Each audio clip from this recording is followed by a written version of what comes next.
Did you know that if there were 50 women and 50 men on dating apps, that 46 of those women would be chasing after 4 of those men?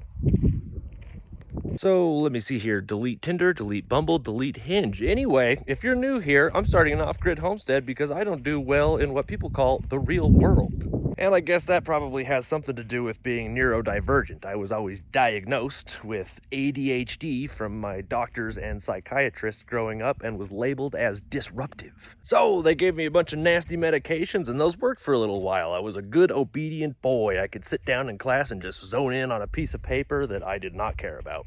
But the meds could only change my personality and mask who I really was for about 3 years at a time, and then my soul would just be screaming at me, this is no way to live and this is not sustainable. And now that I'm creating this homestead, I can just let my ADHD run wild and start projects all over the place. Look, there's one right there, chicken coop. Also, now that I am possibly falling in love with life again, I have found myself free from alcohol, nicotine, and broccoli. Stupid censorshipism, I can't even say what something that grows out of the ground is.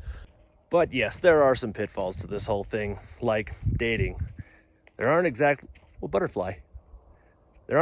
a lot of women around these kinds of areas, and there aren't a lot of women, I think, that are okay with living in a camper for a while you build your dream home.